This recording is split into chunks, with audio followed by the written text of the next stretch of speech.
Good evening. Thanks for coming tonight. My name is Anna Kilpack. Sorry, I'm holding that way too close. I think I know everybody here, so y'all know me. I work for NAMI Southwest Iowa, and this is our NAMI Southwest Iowa C.A.R.E.S series.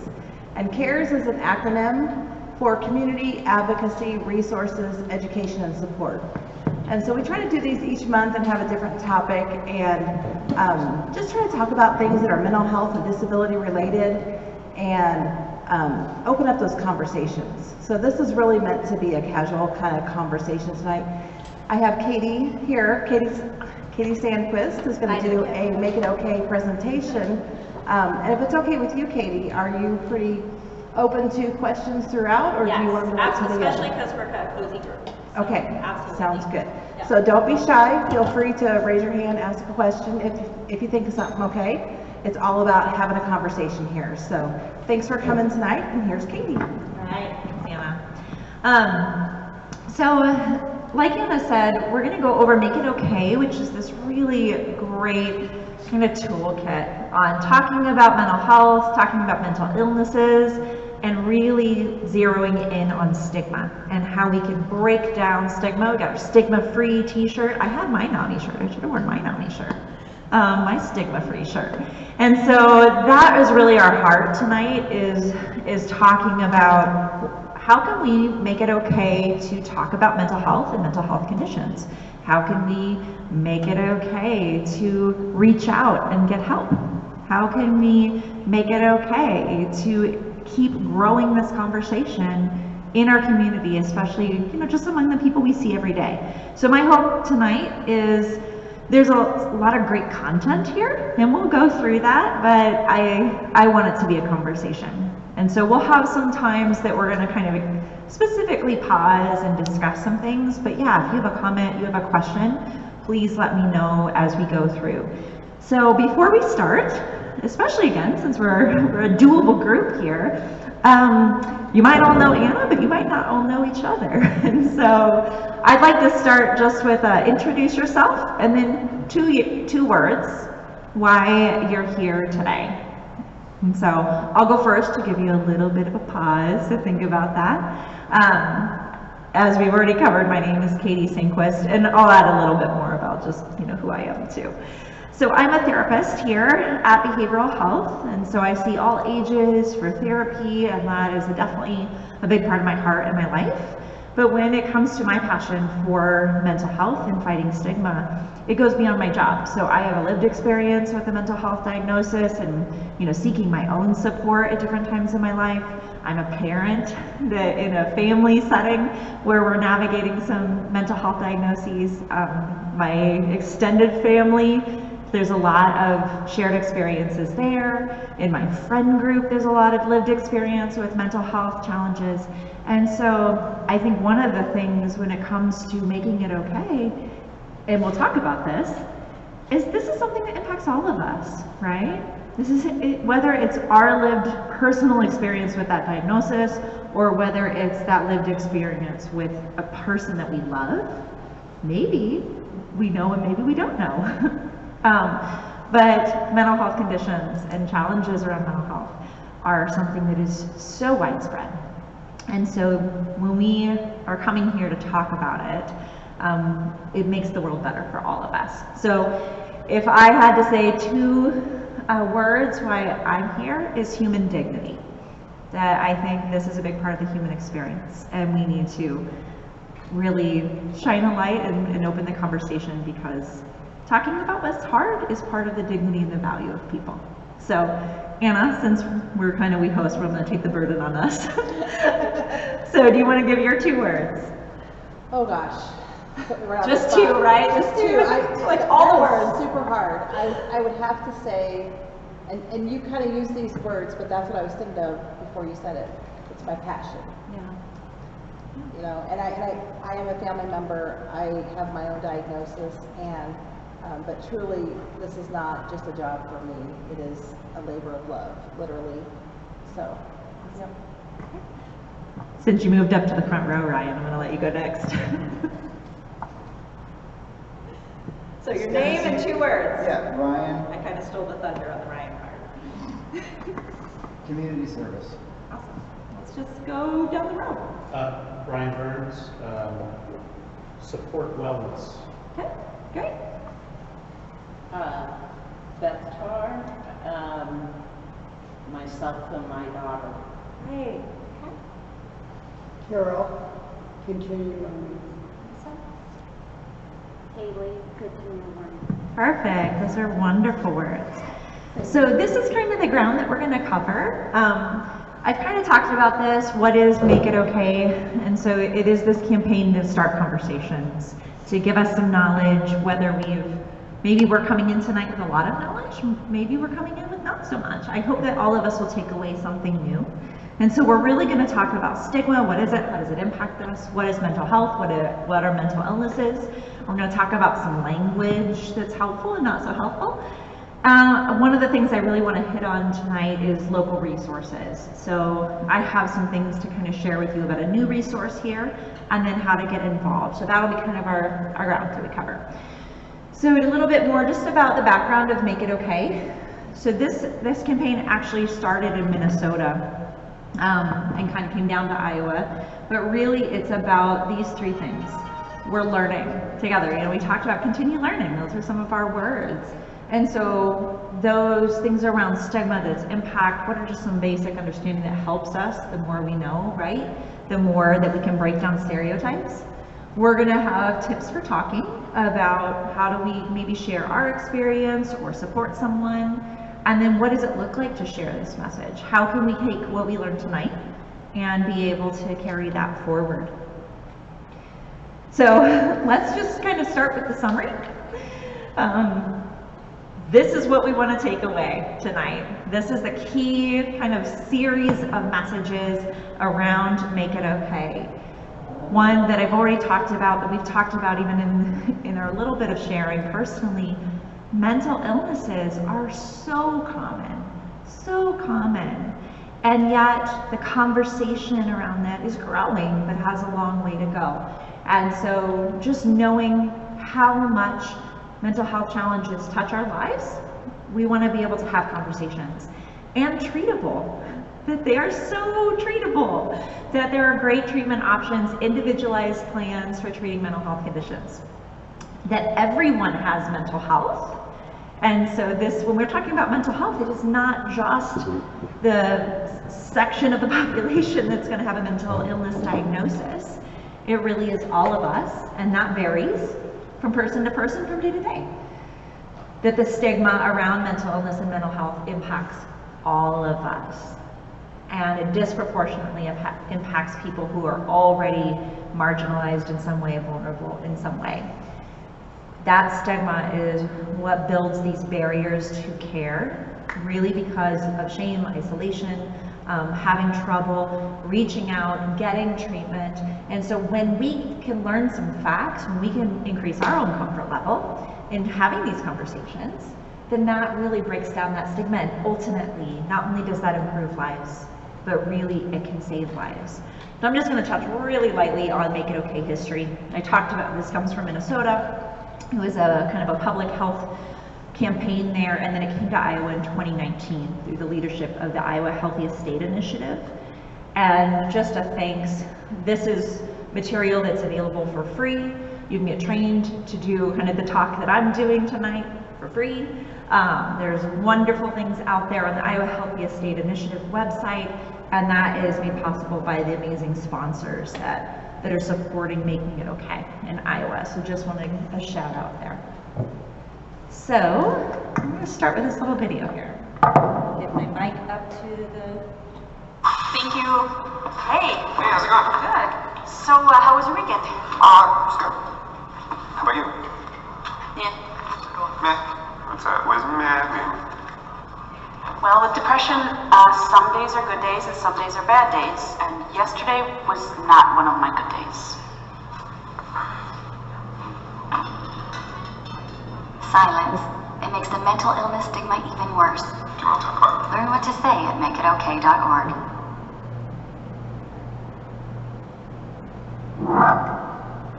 So I like that little video because I think it paints the picture of sometimes what it's like when mental health challenges come with big conversation.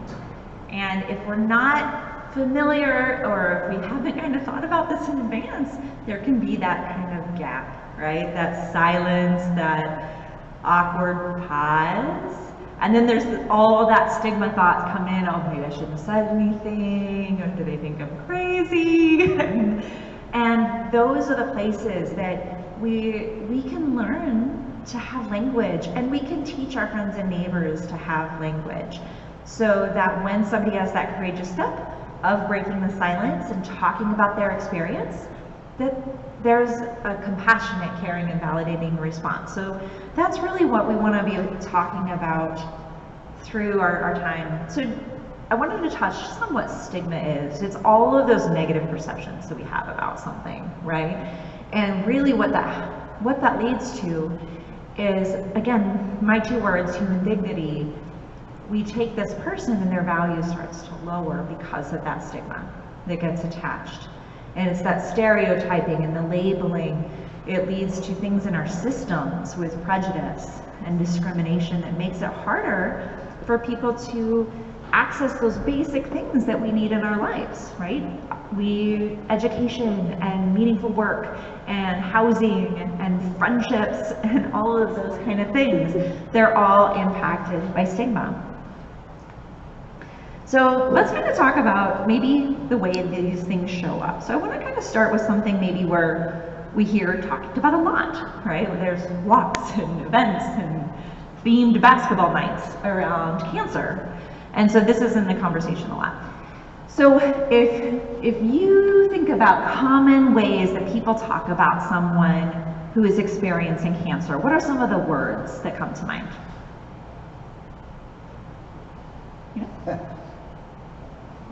Brave. Brave, yeah, I hear that one a lot, brave. Other words that come to mind with somebody experiencing cancer?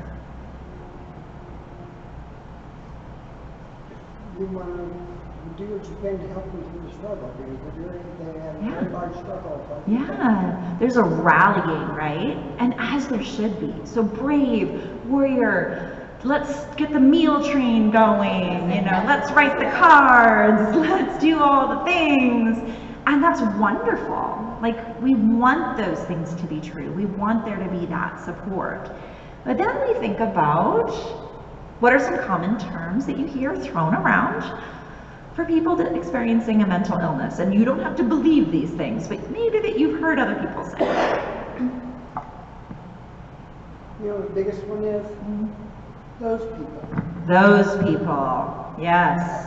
Yes, those people. Oh, that's my biggest thing. Yeah, those poor people. Yeah, one time Yeah. I said to her, because she can't Sometimes stand it's it. kind of like, And you know the word to go meaning with well. that sometimes? Mhm. And this one lady just kept saying it. And I said, explain to me what you mean by those people. It's a great response. What are some other language that maybe you hear when it comes to talking about someone experiencing a mental illness? Crazy. Crazy. Yeah. All in their head. Yep. All in their head. Sorry Sometimes. for them. Yeah, I'm so sorry for them. So I'm distancing, right? Those people, the pity, Yeah. that kind of pity response, or the kind of scared response, ooh, crazy. Or sometimes the condemning response, it's all in your head, or you're just not motivated, you don't care, those kind of things. And of course, we also hear, you know, I feel like a growing amount of supporting things, but this still exists, that kind of language. And we see it perpetuated, not just in conversations, but in our media, right? Look at the things that are portrayed as funny. Oftentimes, there are these caricatures of real struggles in people's lives. And so some of the things that I hear a lot, mental illness diagnoses used as personality adjectives. So ADD, you know, or like, oh, I really like my papers clean because I'm really OCD. Or like, oh, I don't know, what's up with me today? I'm like bipolar, right? And so sometimes you would never do that, coming back to describing cancer, you would never use a cancer diagnosis in a flippant way like that, right? Because there is a respect for the challenge and the dignity of the person experiencing that. And so this is what we're talking about. We're talking about stigma, is we want to move toward the same honor and respect and celebration of somebody who is seeking treatment for a mental illness as we do for somebody who is seeking treatment for something like cancer. Warrior, brave, get the meal train going. They're in the hospital, what room are they in? Let's bring them flowers, right? Those kinds of things, because this is also a health condition that does take a lot of courage to seek treatment. So stigma are some of the beliefs we might see, and we already kind of came up with these with some of the language we offered, is like lack of willpower, it's all in your head. Be positive, like we can just decide not to have a mental health condition. That this is a character flaw, lazy, don't care, unmotivated, that it's just a weakness. And sometimes I feel like that one shows up in our treatment of ourselves sometimes, where I should just be able to handle it. It's good for you to go get treatment, but I should just be able to handle it. Attention seeking, I hear that one a lot. Oh, they're just seeking attention. They did that because they're wanting attention. You're exaggerating, it can't be that bad. Or even sometimes it's just stress. It'll get better tomorrow. Sometimes stigma is well-intentioned, but it's still damaging. So the reality is that mental illnesses are in your body. And so they are impacted by all the things that other illnesses are impacted by. They're impacted by your genetics. They're impacted by the environment around you, the structures of your brain and your nervous system. Trauma that is like a wound to that brain and that nervous system.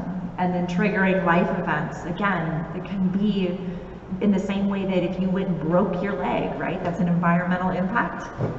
Trauma and triggering life events are that similar experience, but on your brain and your nervous system. And so when we're talking about these things, we start to see that mental health conditions can impact anybody. They can impact anybody of any age, any background, any race, any ethnicity, any religion, any socioeconomic status, any of the kind of categories that we have. And so I wanted to pause here and kind of open it up. I feel like one of the things that's encouraging that we're seeing is more people telling their story on a public platform. So I wonder if any of you can think of maybe any celebrities or athletes or those people that have a public platform that you've seen talking about mental illness. Anybody have anybody that comes to mind? Well, first comes to mind is Simone Biles. Yeah. How she made the tough decision that she made. Gymnast. Yeah. So Olympic gymnast, the GOAT of the greatest of all time of women's gymnastics, Simone Biles, has been so courageous in talking about her own challenges with mental illness, and so and then what she's doing to care for herself, right, and some of the boundaries she sets. Yeah, it's a great one. Michael Phelps is another Olympian that's talked pretty openly and actually does a lot of like therapy ads talking about the importance of therapy. I think he's some BetterHelp or one of them. Anybody else that comes to mind? Lady Gaga, yeah. I've listened to some really amazing conversations with Lady Gaga about her own journey with treating her mental illnesses and then being an advocate to let's open this conversation. So those things can be really powerful, and it doesn't have to be a celebrity, right? When we start to open our own conversations, and I know just even within my own group of friends and my own family, I had a whole conversation with my 13-year-old about what antidepressant medication is and why I take it the other night. And we talked about serotonin levels and all my favorite metaphors that I use. And so just navigating that and saying, this is okay. It's a good thing to recognize you have a health issue and to treat it. And it doesn't have to be like, I wouldn't be like, I take vitamins, you know? We wouldn't be like, yeah, you know, I have diabetes and I take insulin. This is a very normalized conversation. And so personal stories like that can be just as important as the celebrities. Were you raising your hand? Yeah, go ahead. Two. I was like racking my brain. Abraham Lincoln, I think, was one. No. And Van Gogh was an amazing artist. Yeah. Yeah. So sometimes historical, you look at people's journals and they're describing depression. They're describing mental health conditions. Maybe they didn't have the name for it at that time, but they were being honest about their experiences. And it wasn't something that disqualified them from doing life-changing things. In fact, it was part of their experience. And so when we think about, again, the reality is that it's everyone all around us. So I want us to just, I'm not gonna make you raise your hand, but these are kind of some of the questions that can help us check in with ourselves on our own stigma. So thinking about, you know, what is our own experience? Do we have a personal experience with someone with a mental illness, which can include ourselves? I really like this one. What's my comfort level if someone had, and this is not my slide, so I would change this part, because a physical illness and a mental illness aren't different. That's my own little, mental illnesses are a subset of physical illnesses. They're your brain and your nervous system. They don't exist in a cloud above your head. So I'm gonna say a person who had a different physical illness other than a mental illness. So if you found out somebody had COVID and you wanted to bring them dinner, what would your comfort level be for that? If you had found out somebody was having a panic attack and couldn't go to work that day, what would my comfort level be around stepping forward and saying, hey, how can I help? For ourselves, you know, how would we see ourselves if we were experiencing symptoms of a mental illness and I couldn't just fix it myself? Self-care is good. It's not the same as treatment. And how do we feel about our community? You know, are people in our community, are they caring or are they not caring? What's our vibe? So Make It Okay kind of as a campaign does some research around these things. And when they've done studies with kind of the communities in which Make It Okay is active, one of the things that I felt was sobering for me was that 3 out of 4 people strongly agree with the statement and believe that their community is not caring for people with mental illnesses. And perception is reality when it comes to your experience, right? And so that doesn't mean the intention of the community is to not be caring, but is that caring getting to people in a meaningful way? And I think that's what Make It Okay helps us to do. So let's hear from Daniel. So stigma is a big stumbling block when it comes to recovering from mental illness.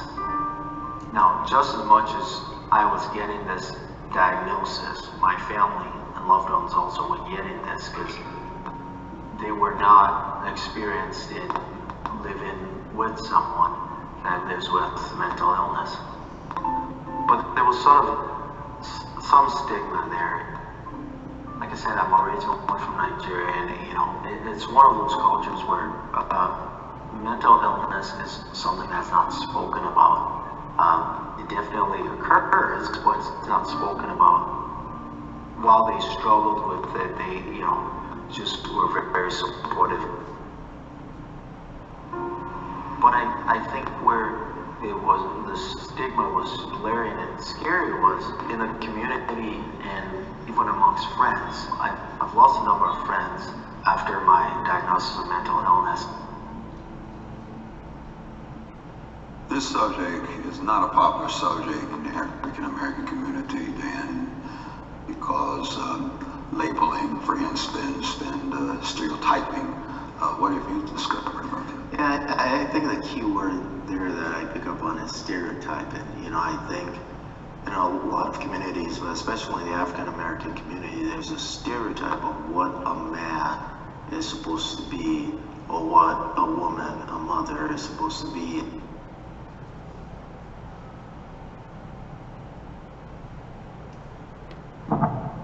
So that, is one person's story in Daniel about navigating this within his family and his community. This is one thing I'd like to open up to us. So in our experience, in our everyday walking around lives, when you think about, our community here around Shelby County, where do you think that stigma is showing up here? In our community, in our workplaces, or kind of the different gathering places? What are your thoughts?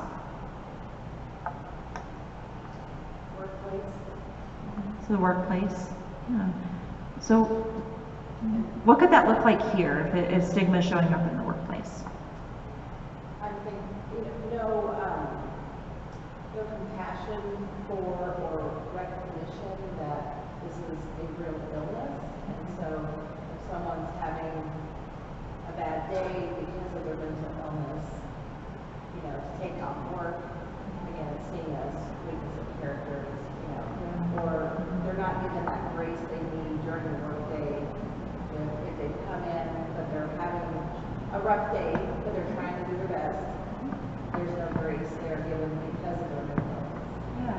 Where there might be for someone that had a cold or a headache or. Right.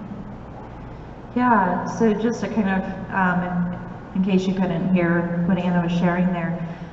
Just the grace that says, if you're having your symptoms flare up and you have to stay home, is that recognized as a legitimate sick day? If you made it into work, but you're wrestling with those symptoms and you're really trying to stay focused and stay there, but you might need to take a break now and again, would we treat a mental illness symptom flare up the same way that we might, if we had somebody we knew had migraines and they're walking around with migraine eyes? I get migraines and people have been like, do you need to go home? Right? Because I can see it on my face. Are we doing that? Like, hey, how you doing? Do you need to take a break? Can I get you a glass of water? How you doing? Do you need to go in a quiet room for a while? And so that kind of recognition and that validation that, yeah, this is real. Any other places that even if you think about our community here, that maybe stigma is showing up?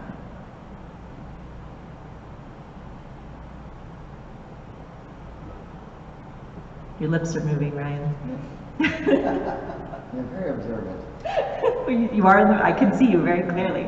What are your thoughts? I don't know. Yeah. It exists. Yeah. Sometimes if you tell your story, it actually puts a spotlight on like a dissectional type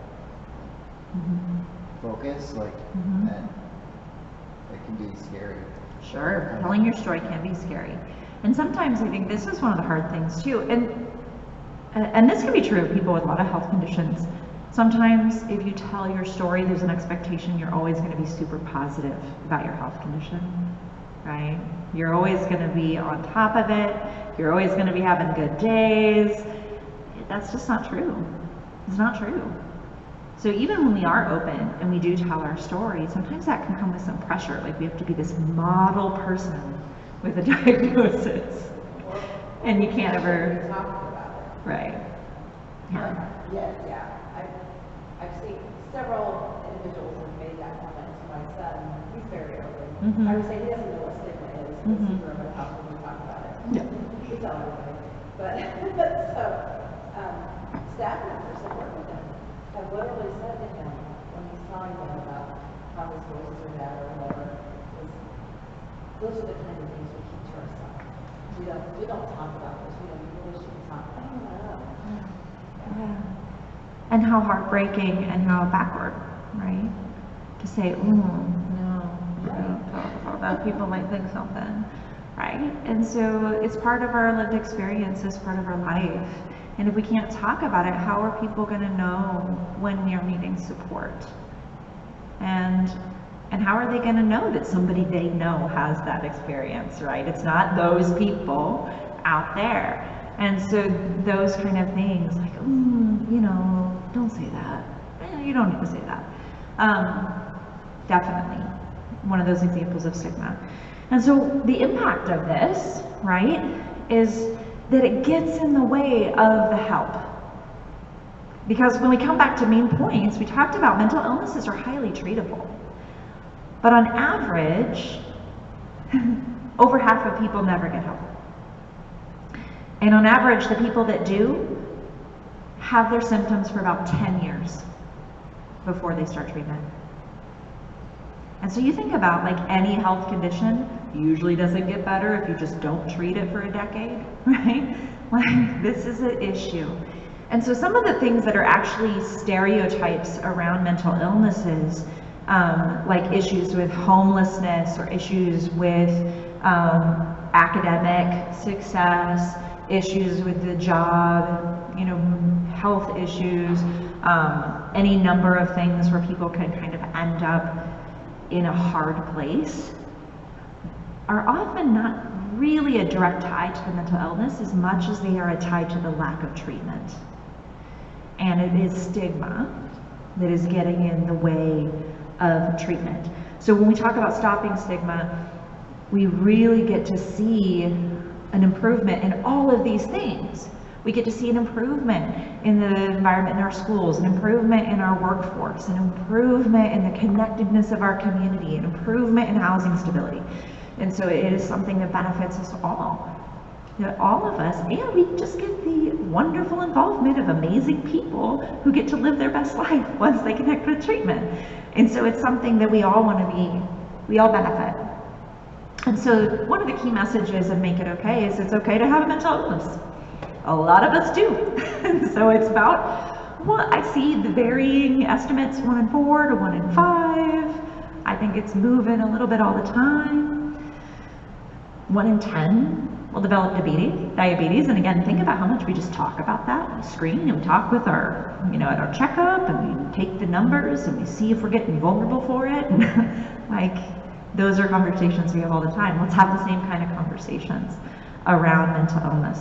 So I want to talk a little bit about, we're not obviously going to do a diagnostic workshop tonight, but getting comfortable with this language, right? So these are just some of the many mental health diagnoses that are out there. And so really, I mean, mental illnesses can be on this spectrum. Some mental illnesses are going to be really on this very mild edge, and maybe they'll go into remission and you're not going to have symptoms. They might be a short period of time or episodic. They can kind of come and go. Some mental illnesses are going to be more on this moderate to severe end, where they're kind of something people live with and manage their whole lives. And so kind of coming back to the whole diagnosis as adjective issue, that can be even a gentle thing. Like if you hear somebody describing their preference for being tidy as being OCD, we can just step in and go, actually, you know, that's a pretty significant health condition that impacts a lot of people, and it's very challenging to live with. How about you just say you like to be tidy? And let's swap out some of that language. And so even just knowing that, you know, can we get familiar that these are, you know, a very diverse group of experiences, just like other health conditions are a diverse group of experiences that are diagnosed by professionals that have treatment that's specified for them.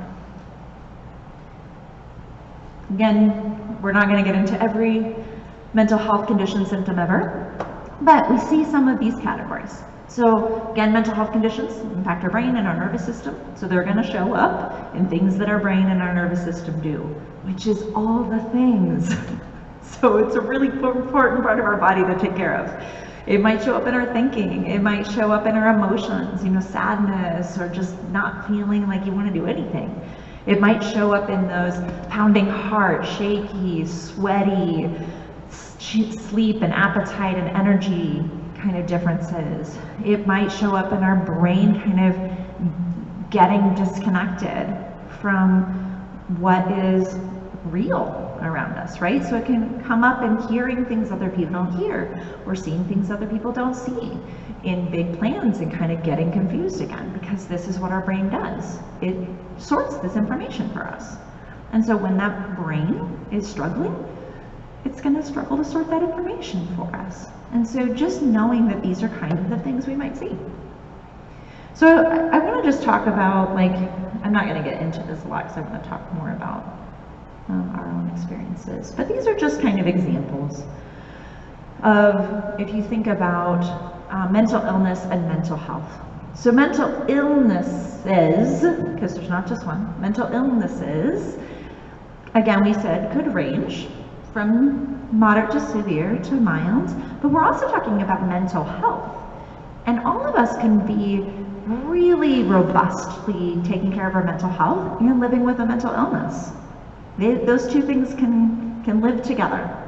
And so when we think about mental illness being that health condition that has symptoms and diagnosis and a treatment plan, mental health is all of those things, like having a support system, having life satisfaction, having our resources met, like a home and meaningful work, feeling connected, having a sense of belonging, feeling empowered and resilient.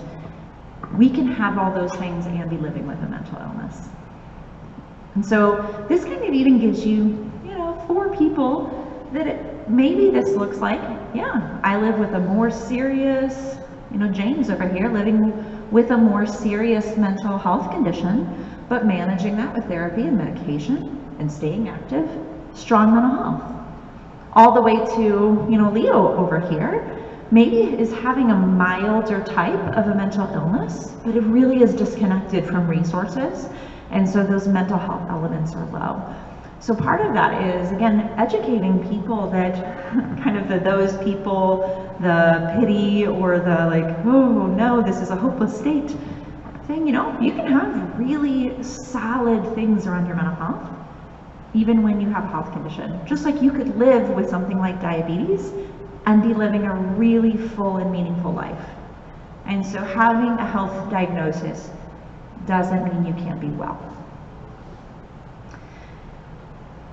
So I think this is, I mentioned they're doing this research and talking about what people are experiencing in their communities. And this is just one of the quotes that they pulled out. We teach kids about the signs and symptoms of colds and broken bones and surgeries. But little ones, we're not talking about mental illnesses, even though they're probably more likely to have that happen than another, bigger health condition. And so what if we talked about it and it was just seen as a normal illness and we put that in the conversation? And so thinking about these kind of experiences, multiplied over the whole communities surrounding us, I think having just these stories be told is so important. So one of the other things that we're going to just hit on tonight is resources. Again, as a therapist, this is really one of my passions. And so treatment is important. It is not scary. I hope you don't think I'm a scary person. And so recovery is possible. I was just talking with a good friend recently who just started treatment. So just started therapy, just started medicine. And leading up to that, we were talking a lot about going and having an assessment. And before treatment, it was, I'm probably making this up, it's probably not that bad. I'm gonna show up to treatment and they're gonna be like, what's wrong with you? You're fine, go home, right? And then they went, and of course, their providers were like, yes, you have a mental health diagnosis and this is how we're gonna treat you. And of course you're here, and that's a really good thing. And then of course it switched to, I should have gone in sooner, I wasted all this time, right? So it's a hard thing starting recovery. It is a really hard thing because we second guess ourselves a lot. But there are amazing things in an individualized plan for mental illnesses to live a really robust life. So that might look like connecting with social supports. It might look like therapy, medications, having those lifestyle pieces like nutrition and exercise, and just whatever self-care looks like for us. And so I'm gonna share a little handout at the end here for a new resource in town. So let's also talk about it's okay to have a mental illness, it's okay to get treatment, and it's okay to reach out and help. We don't have to have that blank bubble above our heads. So when we are talking about supporting somebody, one of my favorites on here is just be nice. That goes a long way, you know? Don't hide, don't like duck out of the room and pretend we don't see people. Having the conversation, not ignoring it, offering to help, keeping the conversation moving. And it's okay, I think, for people to say, oh man, I don't know a lot about that. Tell me more about your diagnosis. Okay? Not everybody has to be an expert on every mental health condition to be kind and supportive. So if somebody discloses, you know, hey, I just got this diagnosis. Oh, what have you heard from your providers? What's the treatment look like for that? Do you need to ride to appointments? You know, how can I help? You want me to bring you some supper? What we would do for other health condition diagnoses. That really listening, encouraging that self-care, keeping in contact. Again, it's relationship, right? Relationship goes so far. On all the Make It Okay resources, this is the #1 thing people go look at. What do I say and what do I not say?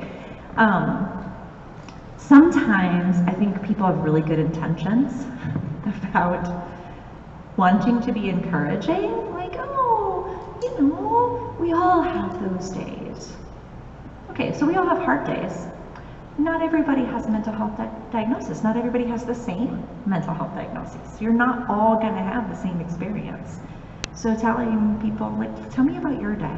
What was that like for you? Definitely, you know, what's wrong with you is not helpful. Quit exaggerating. Pull yourself together. Some of these are pretty obvious. But even this, like, have you tried thinking positive? There's a place for some of those practices, but that is not the antidote to a mental illness. It might be part of that mental health, living well, but it's still a real health condition, and we're not going to get away from it from thinking 3 happy thoughts. So things that we could say, thanks for opening up. Tell me more. Do you want to talk about it? I want to support. What does that look like for you right now? You don't have to go through this alone. How are you feeling? Can I drive you to an appointment? Are you getting the care and the support you need? So opening this up to your experiences, maybe what are some unhelpful things or some helpful things that you've heard people say or that you've been able to say? Somewhat to try thinking happy thoughts of just be positive. Just be positive. Just be more positive. Yeah. Thanks, doctor. I'm sure you've probably seen this, but my favorite thing to show, and we're talking about this in our family to family class, is the Brene Brown empathy video. Yeah. I always think about that. At least. Very rarely does a supportive statement start with "at least."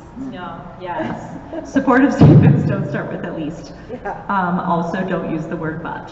Right. Oh, that's hard, but. Yeah. Then Yeah. you've lost it. One of the things that I actually hear a lot of people coming in and being kind of concerned when we're talking about their treatment plan or in the community is strong opinions about medicine. And so, like, medicine is going to make me a zombie. Medicine is going to change me. I don't think I really need that. And not everybody, that's not part of everybody's individual treatment plan. And that a lot of that is stigma. And so in my own lived experience with myself and my family, I've had people say, well, here's how I did it without medicine. Or here's how I did it with one of my kids where they didn't need medicine. Like you win at having a mental illness if you don't use medicine. I don't know what this is. So sometimes medicine is the first treatment. Sometimes it is the best practice. It is not for everybody, and that's okay. But that underlying thing that you're like better at dealing with your mental illness if you don't take medication, is a really damaging part of stigma, and it gets in the way of a lot of people getting the right treatment for them. So let's talk about helpful language.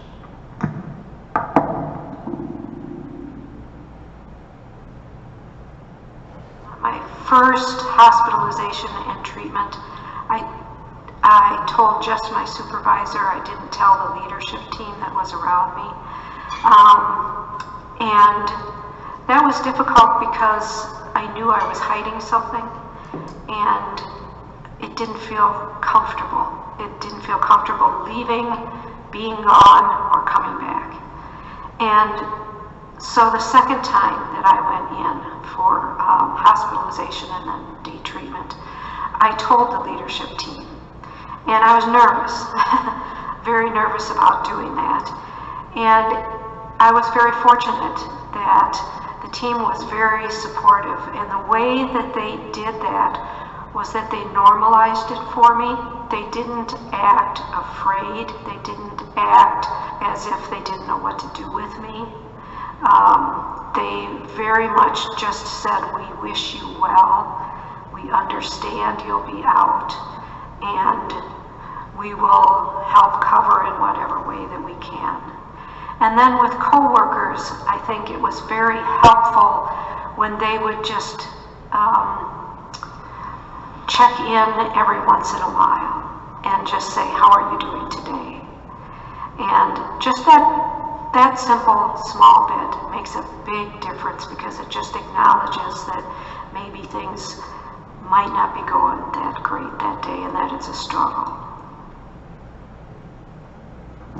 So I love Sherry's story because I think her experience really parallels what the response would be in a lot of workplaces for another type of health condition that required going to an inpatient stay, right? So if you had to have a surgery or you were getting chemo treatment, right? There's that rally and saying, sure, of course, you need to be out. You're taking care of your health. How can we cover? I'm gonna text you, I'm gonna call you, I'm gonna send you cards, how you doing? And I would love to see more people's experience be like that when we talk about getting healthcare we need for our mental illnesses. So let's have we're not gonna break up because we're a pretty cozy group already, but let's just talk through this. So let's say a close friend comes over and they haven't been feeling well. They're like, I just don't feel like myself. And as you talk about it, they tell you they've been to a therapist and they've had a diagnosis of an anxiety disorder. And sometimes, gosh, it feels like their heart's pounding out, they feel like they're having a heart attack, and they're kind of just getting their head around this whole thing. What do you say?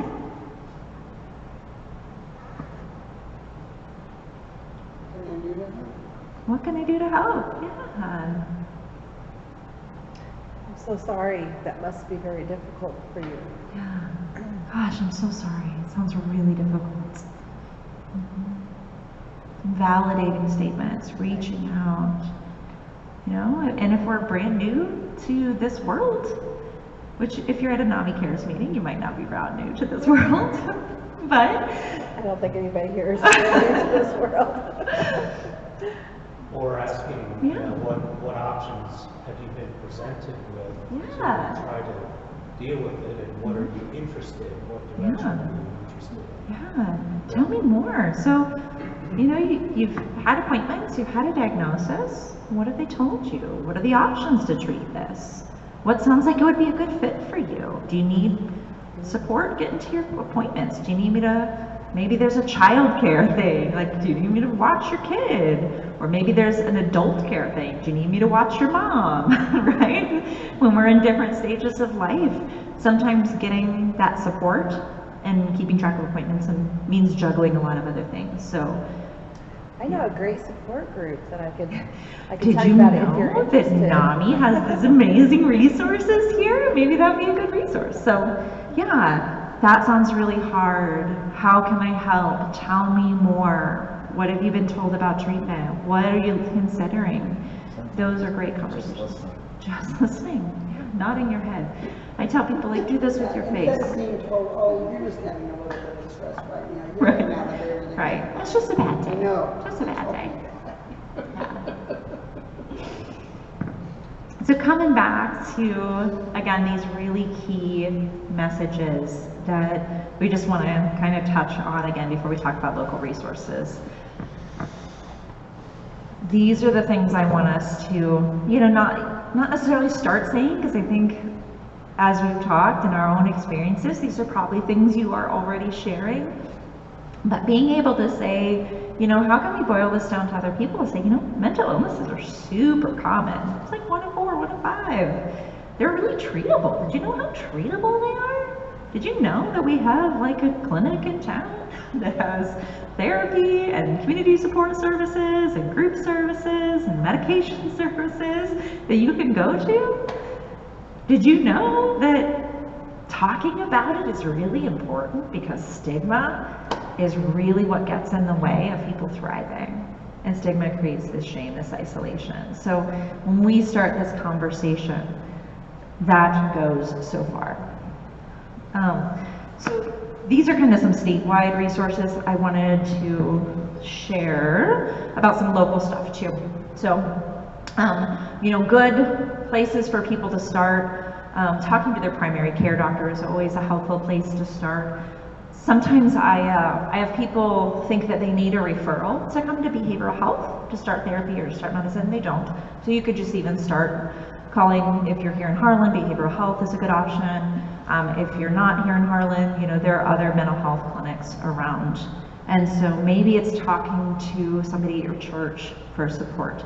If you have a workplace that has an employee assistance program, that can be a good resource. So I also wanted to share, behavioral health has a new walk-in group that is a really great first step for people. And so it's on Monday nights at 6 p.m., Friday mornings at 9 a.m. When I saw that, I'm like, that's okay. That's all right. They're both great. So options, spectrum of options. So that group is a walk-in group. So that means that people don't have to be a current patient. They can come 30 minutes before a group, register that day. There's like a short intake form, and participate in group. And that group is really designed to give practical tools to start caring for your mental health. And so there are 6 topics, they rotate. It's really applicable. And so it's not what we call a process group. There's not a lot of like, now we're all going to tell our deep story time, which can feel pretty exposing if you haven't done this stuff before. So it's really more like, hey, we're going to learn this skill. How do you think you could use it? Let's all practice it together, and now you have a new thing. So it works on things like breathing techniques, using your 5 senses to kind of help step back from difficult thoughts and feelings, taking small steps to kind of do something you enjoy or accomplish something that can kind of lift your mood. So those things. So I wanted to say, help me be an ambassador for this group. You can take several, stick them in, you know, windshields in Fairway parking lot or something like that, or you can just hand them out to people. So if you want to take a few of those, help us get the word out. The other thing that I wanted to talk about that's happening right now here at Behavioral Health in Harlan with MIRTU is we have a grant, some COVID relief funds that can eliminate the out-of-pocket cost for people to get treatment. And so if you know of somebody who's hesitant about starting mental health treatment because of cost, this grant can cover people's copay, or if they have like a high deductible, it can cover all your services in the month for up to 4 months. So that can be, and it would cover this group. So this group could be billed to insurance. It could also be covered by the grant, but we would need to get the grant thing kind of up and running before somebody came to the group. So that's a great resource as well. Obviously, some of those national hotlines are really helpful. Getting involved, the NAMI national website's up there, but no, our local NAMI. Yeah. And then I just want to talk a little bit, just in closing, about self-care. Sometimes we hear self-care and it can be like, okay, what does that actually look like? And so the next couple slides, maybe just to kind of take a look at and think about what this could look like for you. So self-care could be like relationships. One of the things, you know, maybe self-care in relationships looks like going to an event at the library, hooking up with a NAMI group, right? Being in community. Volunteering can really boost us. practicing gratitude can be a good self-care thing. You know, it's not necessarily the be positive, but it just kind of taking that time as a practice can be really helpful. Things like mindfulness, yoga, guided imagery, playing, learning some of those structures and kind of rituals in our communities, getting good sleep, fuel, mobilizing, you know, advocating, being part of the advocacy side of this work, journaling, getting outside, thinking about our own strengths and really moving toward those. So I just wanted to kind of, again, just offer those up. A couple of last things, and then any other questions we have, I have some time to stick around. But so there's an option to take a pledge on makeitokay.org/Iowa, and that just is kind of a way to enter into some of the resources with Make It Okay. You can go to that website, say I'm pledging to help Make It Okay, and then you're going to get resources on what's happening across the state. They are ambassador trainings, so right now they're doing a lot of these online. If you go to makeitokay.org/Iowa, you can be trained to give this presentation. So that's an option.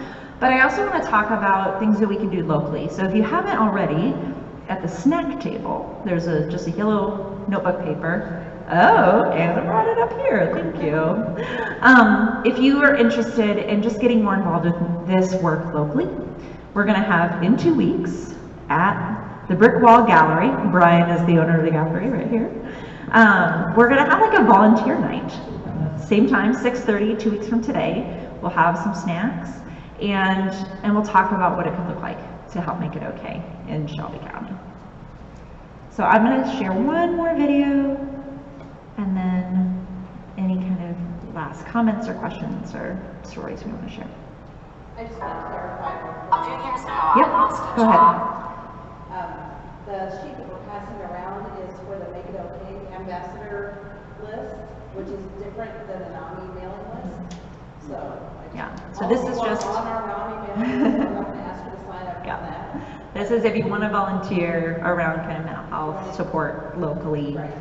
not the NAMI list. Yeah. Okay.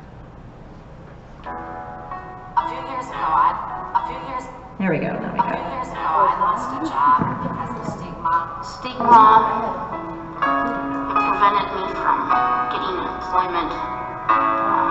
It prevented me from maintaining jobs. I've lost a lot of good friends due to stigma. Stigma made me hide my truth and who I really am. It kept me feeling isolated and just resulted in more loneliness and more opportunity for the illness to continue rather than get better. Stigma for me made it very difficult to even access services when I first experienced mental illness.